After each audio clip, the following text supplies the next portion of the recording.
Se mantienen contenidos los contagios en Castilla y León, pero seguimos sin doblegar la curva de esta cuarta ola. Prudencia se pide desde las administraciones y más inversión en sanidad desde la calle. Si algo está demostrando la pandemia es que el gasto sanitario se traduce siempre en vidas protegidas.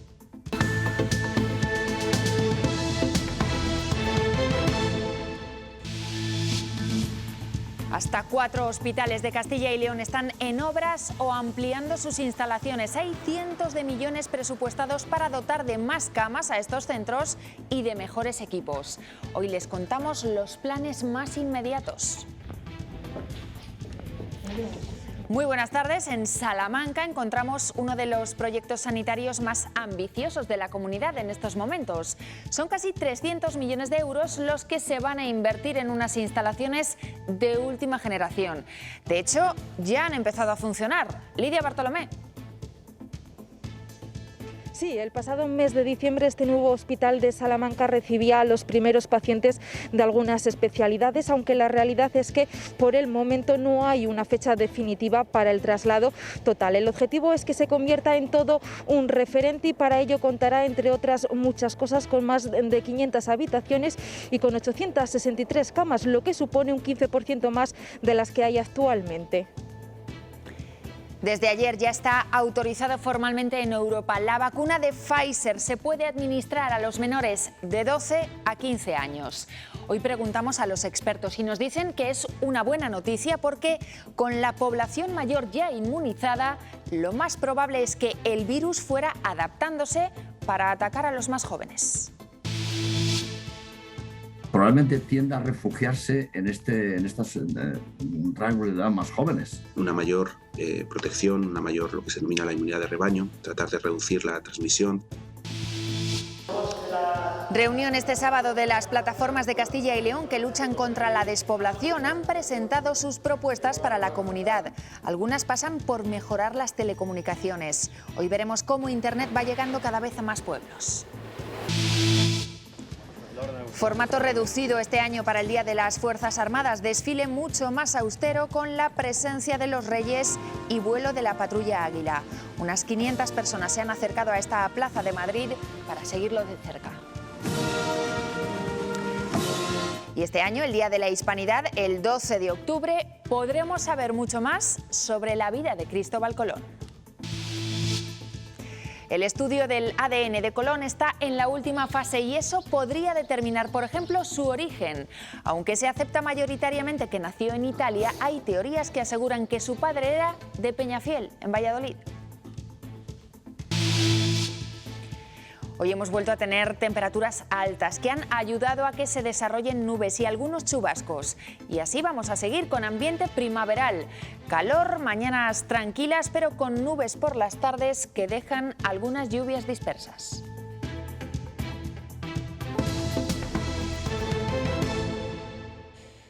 Van a ver en el mapa los hospitales que están en obras actualmente en Castilla y León. En total son 4. En el Río Carrión de Palencia, en verano, la Junta rescindió el contrato con la constructora. Del de Aranda de Duero, en Burgos, ya se conocen algunos datos. Contará con casi 150 camas. En Soria, el Hospital de Santa Bárbara estaría en funcionamiento en 2022. Y el nuevo Hospital Universitario de Salamanca es el que cuenta con mayor inversión, casi 300 millones de euros. Eso sí, la apertura total no sabemos cuándo llegará. Lidia Bartolomé. Sí, por el momento no hay una fecha definitiva para que este nuevo hospital de Salamanca funcione a pleno rendimiento, aunque desde el pasado mes de diciembre algunos servicios ya se ofrecen en estas instalaciones. Ahora el objetivo es ir realizando progresivamente el resto de traslados. Este hospital quiere ser todo un referente y para ello contará, entre otras muchas cosas, con más de 500 habitaciones y con 863 camas, lo que supone un 15% más de las que hay actualmente. Aún se desconoce cuándo estará a pleno rendimiento el faraónico nuevo Hospital Universitario de Salamanca, aunque lleva recibiendo pacientes desde diciembre. Está ya en funcionamiento el servicio de rehabilitación y de oncología radioterápica. Cuenta con un presupuesto que supera los 200 millones de euros y con un retraso en las obras de más de una década. Ahora mismo se está dotando del equipamiento. Esto es una inversión de 83 millones de euros. El nuevo edificio del Santa Bárbara en Soria avanza a ritmo lento por culpa de la pandemia. Solo hay un 20% ejecutado. Nos hemos planteado como objetivo que a principios del año 2022 pueda entrar en funcionamiento este nuevo edificio. 17.000 metros cuadrados y 27 millones de euros que irán destinados a mejorar servicios, dependencias y equipamiento. Y evitar una cosa muy valorada por los sorianos, que es los desplazamientos a otros hospitales. Tras un lustro de demora, a inicios del año pasado comenzaron los trabajos en el río Carrión de Palencia y en verano se rescindió el contrato con la constructora. Fue por desavenencias con los presupuestos y los plazos. Ahora se está modificando el proyecto. Porque hay que adaptarlo a las nuevas normas de la legislación y hacer algunos retoques. Aranda de Duero también estrenará complejo asistencial, aunque todavía queda mucho para eso. Triplicará en metros al actual Santos Reyes y costará alrededor de 100 millones. Su diseño será vanguardista y con un concepto de construcción bioclimática. Segovia es la única capital de provincia de nuestra comunidad que solo cuenta con un hospital. En los últimos meses ha visto ampliada la zona UCI y la zona de urgencia. Sin embargo, no se contempla que a corto plazo la ciudad tenga un segundo complejo hospitalario. La Consejería de Sanidad lo fija a largo plazo. Natalia Fernández.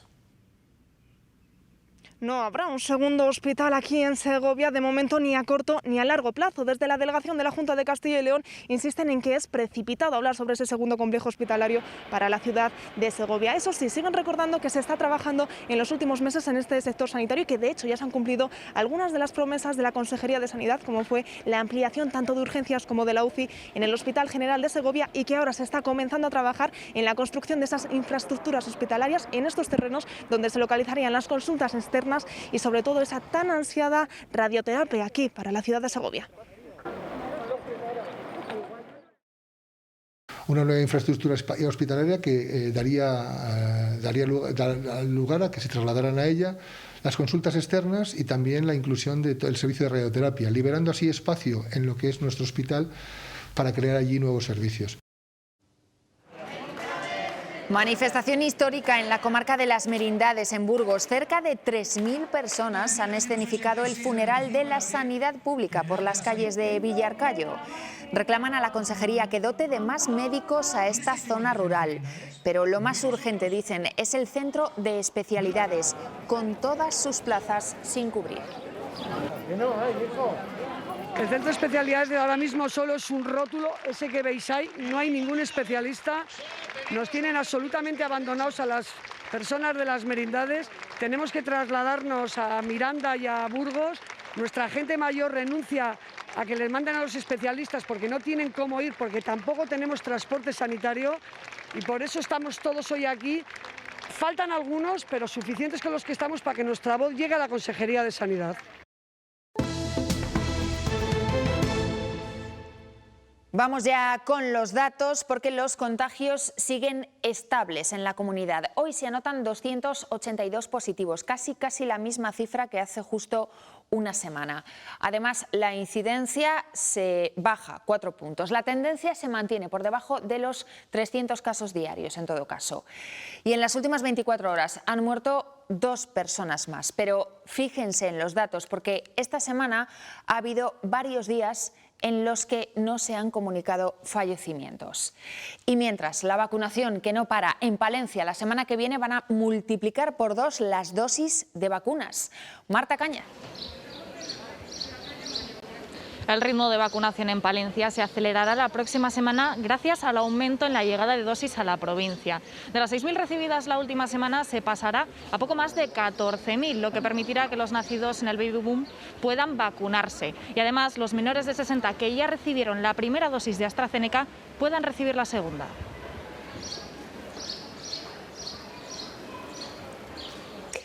Pues seguimos con más cosas. Vacunar a los adolescentes será crucial, dicen los expertos, para evitar que el virus se siga propagando. La Agencia Europea del Medicamento, como saben, ya ha autorizado que Pfizer se pueda administrar a los jóvenes de entre 12 y 15 años. Ahora será cada país el que tome la decisión de si hacerlo o no. La capacidad de transmisión en las personas mayores va a ser mucho más complicado. Probablemente tienda a refugiarse en estos rangos de edad más jóvenes. Una mayor protección, una mayor lo que se denomina la inmunidad de rebaño, tratar de reducir la transmisión, tratar de reducir el virus circulante. Colas en Salamanca para recibir la segunda dosis de los que fueron pinchados con AstraZeneca. Llamamiento para algunos trabajadores esenciales menores de 55 años. Todos llevaban firmado el consentimiento que ha facilitado la Consejería de Sanidad.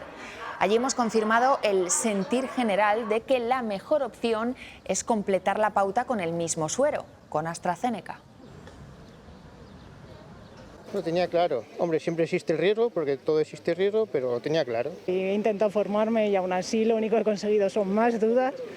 Pero bueno, me voy a vacunar y voy a completar la pauta con AstraZeneca. ¿Qué más me da? Yo quiero es vacunarme e intentar curarme en cuanto respeto a la pandemia y ya está. Pues he descansado, porque esto es un jaleo y pienso que cuanto antes no lo hubieran puesto, mejor. En Andalucía suben por tercer día consecutivo los positivos, hoy con cerca de 1.600 diarios y 5 fallecidos. La misma cifra de muertes se registra en Madrid, donde se mantienen los contagios. En Cataluña se quedan en 900 positivos y 8 muertes. Allí, además, bajan los hospitalizados en UCIs. Vietnam detecta una nueva variante del COVID que combinaría características de las variantes de la India y la de Reino Unido. Están estudiando si es más infecciosa y resistente que las anteriores. En ese país, en Vietnam, solo han vacunado al 1% de la población.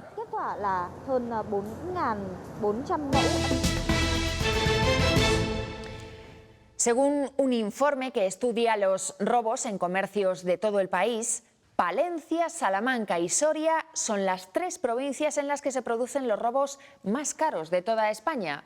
Pero no es la única conclusión que toca de lleno a nuestra comunidad. Fernando Orte. El importe medio de robos en comercios de Soria se situó en 2.286 euros, superan 270 la segunda provincia en el ranking, Palencia. En la tercera, Salamanca, hablamos de 1.849 euros. El informe analiza datos aportados por 17 aseguradoras y arroja más conclusiones. Zamora y Ávila tienen en torno a un 50% más de probabilidades de sufrir robos en comercios si comparamos los cometidos con el número total de negocios asegurados. En Palencia, una joven de 24 años ha denunciado una agresión sexual. Al parecer, los hechos ocurrieron el jueves sobre las 10 de la noche. Cuando volvía a casa, fue abordada por un hombre encapuchado y fue otro joven el que acudió en auxilio de la víctima. Finalmente, ella tuvo que ser atendida por un ataque de ansiedad. La Policía Nacional tiene abierto un dispositivo para localizar al presunto agresor. En el puerto de Castellón, el equipo de salvamento marítimo y el servicio de actividades subacuáticas de la Guardia Civil han recuperado esta tarde el cadáver de uno de los 2 hombres desaparecidos tras el hundimiento de un barco mercante de bandera panameña. El fallecido tenía nacionalidad india. Todavía se busca a un español que iba en ese barco. La Fiscalía de Ceuta ha abierto otra investigación, la segunda, para analizar qué trato recibieron los menores que estuvieron durmiendo en las naves del Tarajal. Ahondarán en las condiciones de insalubridad y en la falta de organización de las administraciones.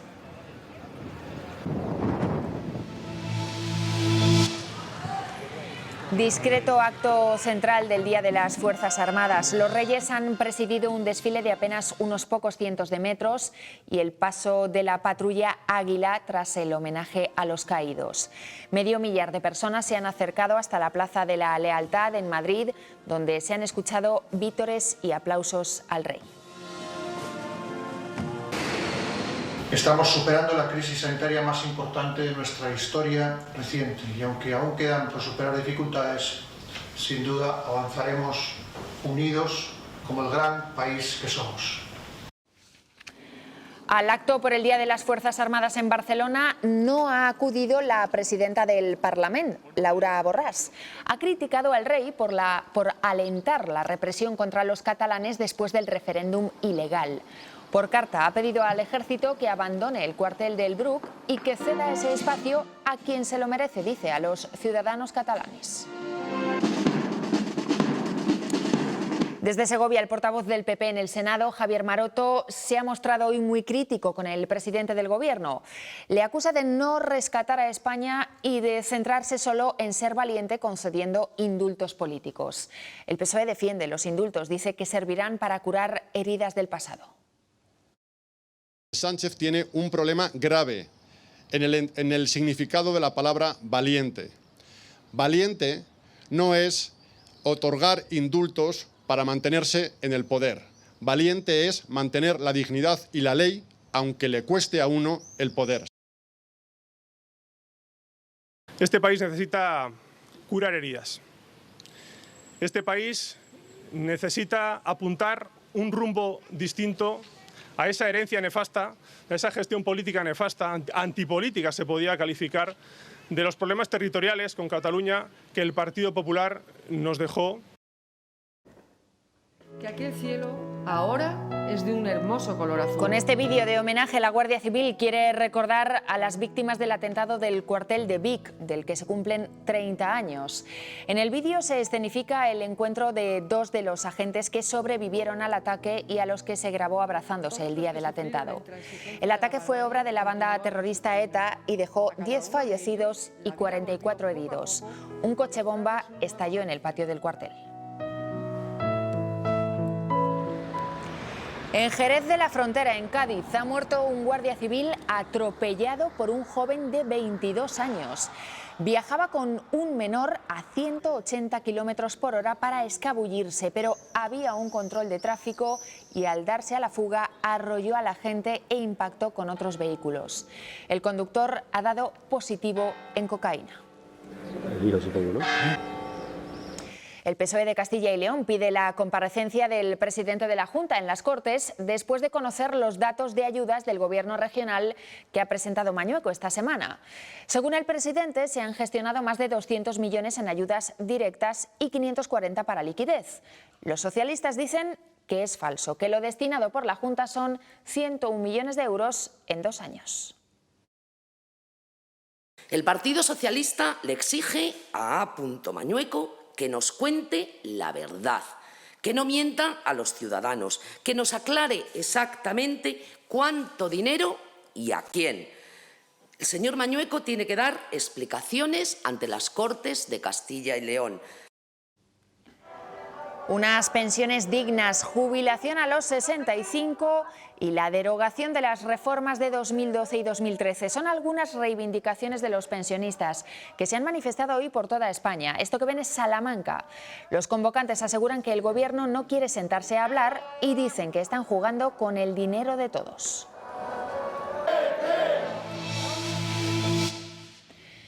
En Canadá han encontrado restos biológicos de 215 niños en un antiguo internado que gestionaba la Iglesia Católica para integrar a los indígenas en la sociedad.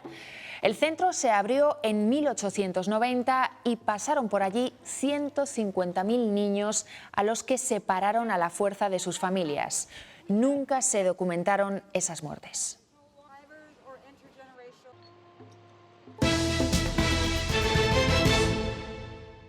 Estamos hartos de que los representantes políticos nos digan buenas palabras, nos den palmaditas y nos digan que no hagamos ruido, que eso nos perjudica. Vamos a pasar a la acción y vamos a hacer nosotros propuestas. Es un hartazgo bastante importante y serio, porque no puede ser que la despoblación sea simplemente para que España capte dinero de la Unión Europea y que luego ese dinero no llegue a los territorios y que no se apliquen medidas.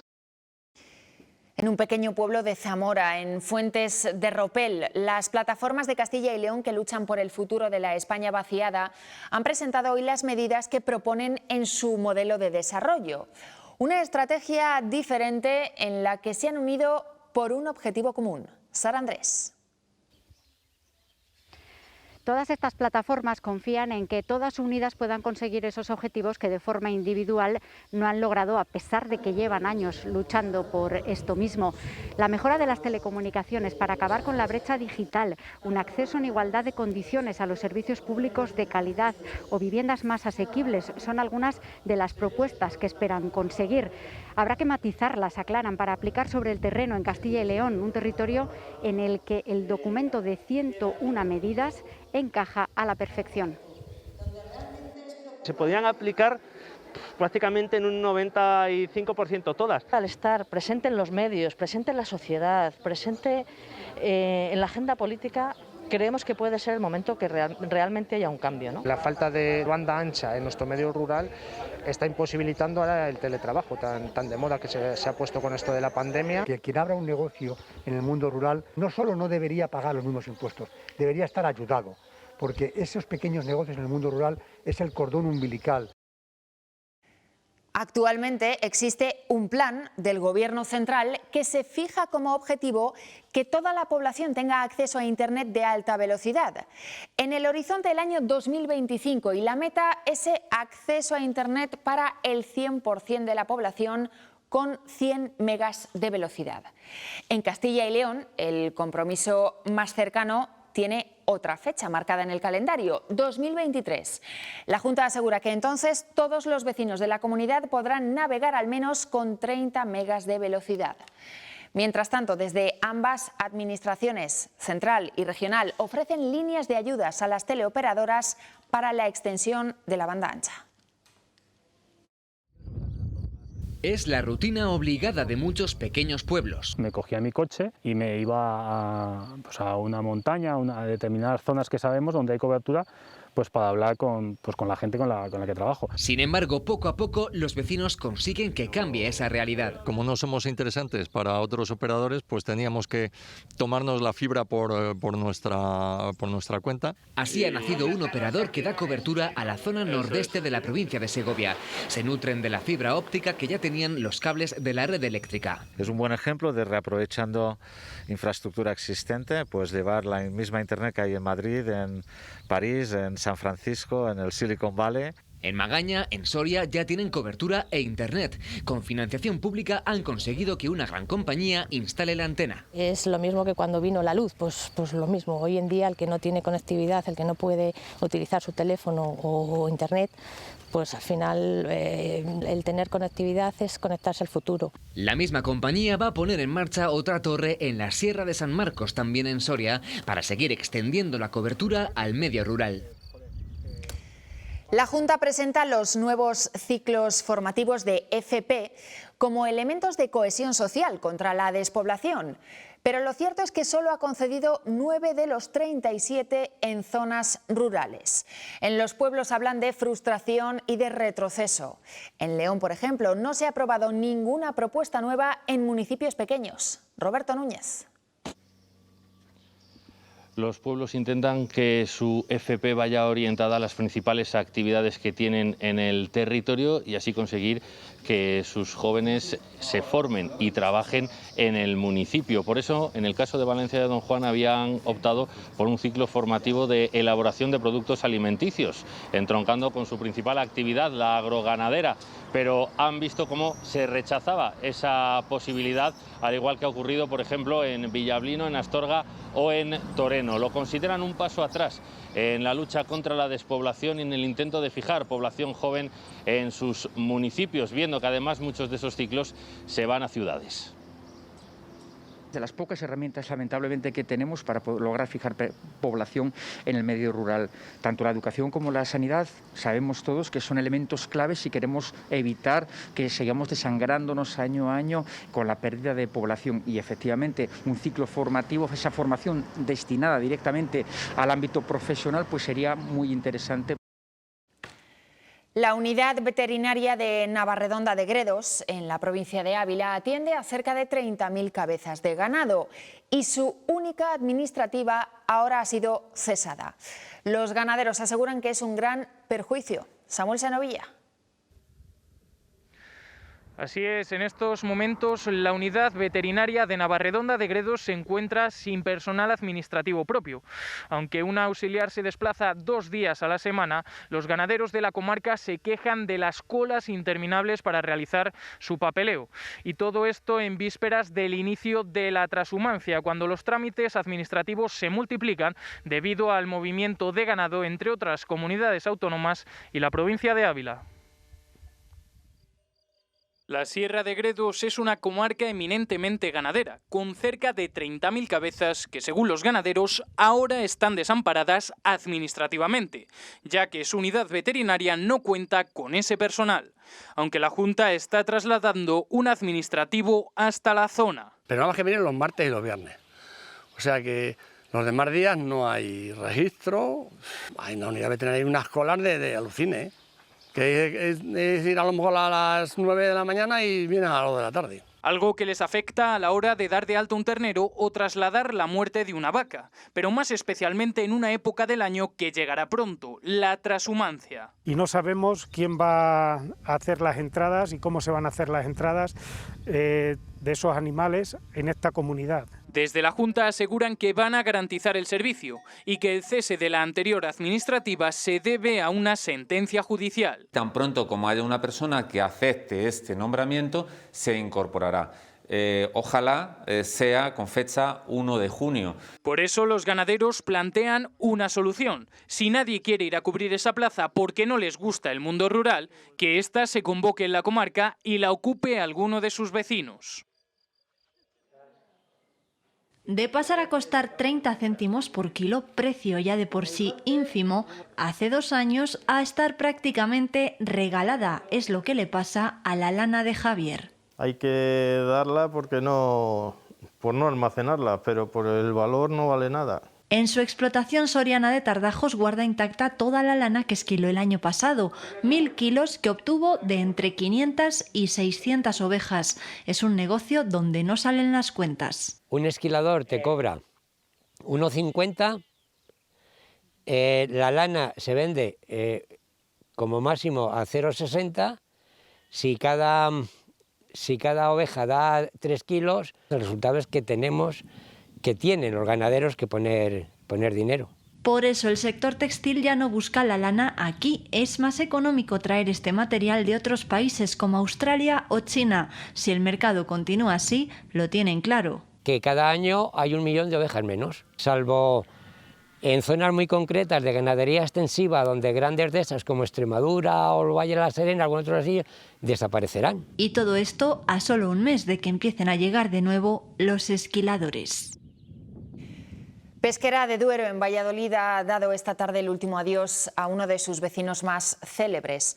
Ha sido el funeral de Alejandro Fernández, el bodeguero que fue crucial para el desarrollo de Ribera del Duero y que fallecía el pasado sábado en Santander. Banderas a media asta y una iglesia abarrotada en Pesquera de Duero para despedir a uno de sus vecinos más ilustres, el bodeguero Alejandro Fernández, que fallecía el pasado sábado a los 88 años de edad en Santander. A la familia la han arropado también numerosos bodegueros de la Ribera del Duero, la denominación de origen que él ayudó a impulsar, y también diversas autoridades políticas, entre ellas el presidente de la Diputación de Valladolid o el consejero de Agricultura, Jesús Julio Carnero, en la primera aparición pública tras permanecer ingresado 81 días por COVID. La lluvia ha contribuido a apagar el incendio en el campo de tiro del Teleno, en León. El fuego permanecía activo en estos terrenos militares desde el pasado martes a causa de un accidente con un artefacto explosivo. Protección Civil ha rescatado a un parapentista herido en la localidad segoviana de Arcones. Este es el momento en el que el helicóptero rescata al hombre que estaba realizando un vuelo cuando ha sufrido una caída que le ha dejado inmóvil. Ya ha sido trasladado al hospital segoviano.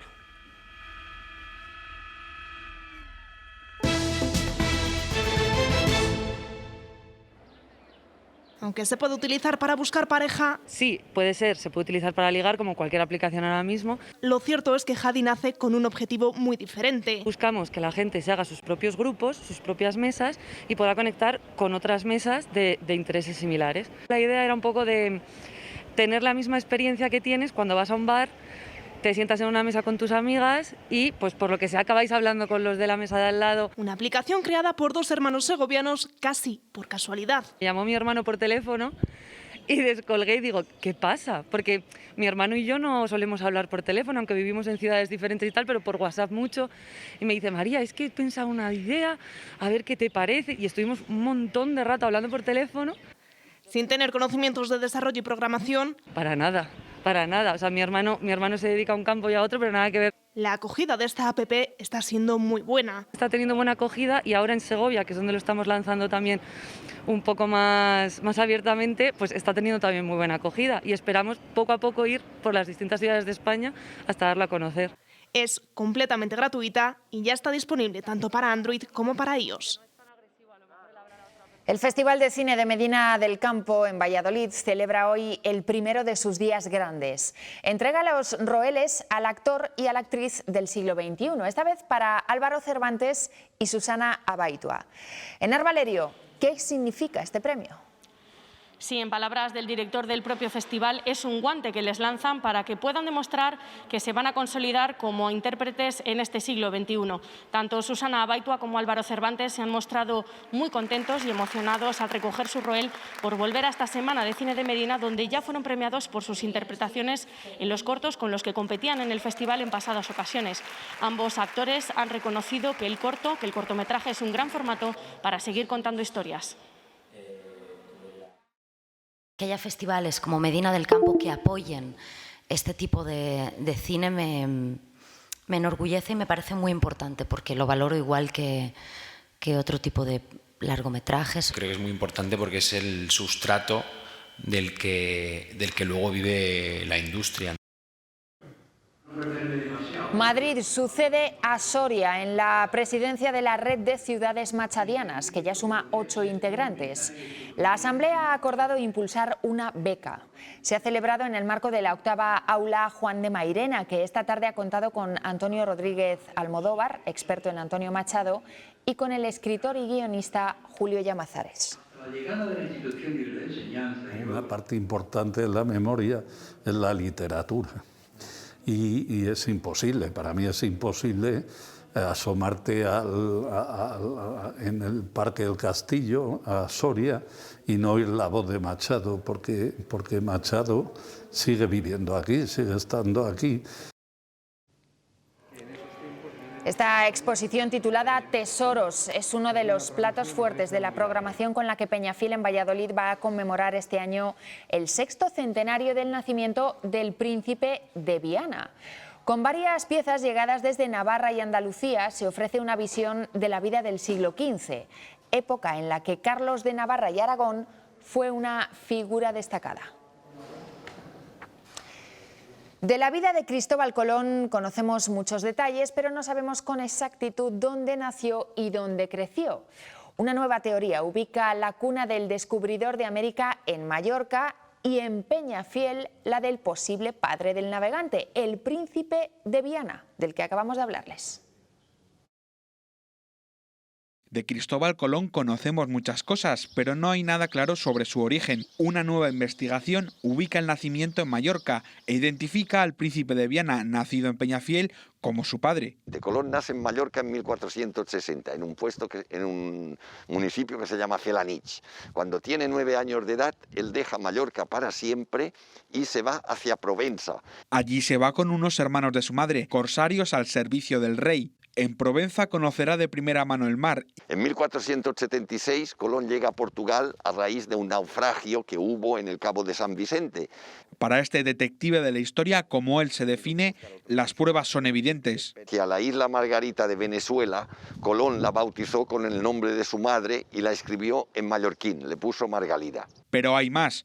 Todos los cargos que recibió solo los podía tener alguien de sangre real, como el hijo de Carlos de Viana. Los hechos que son ciertos no se pueden modificar, como los títulos que le dan en las capitulaciones, que estuvo relacionado con el duque de Medinaceli, que sus comienzos náuticos son mediterráneos. La historia que conocemos pudo ser un apaño entre Fernando el Católico y Cristóbal Colón, para evitar un conflicto de intereses entre el rey y el descubridor de América. En 4 meses, el ADN dictará sentencia. Pues así nos despedimos hoy. Ya saben que tienen más información en nuestra página web. Ahora llegan los deportes. Feliz noche.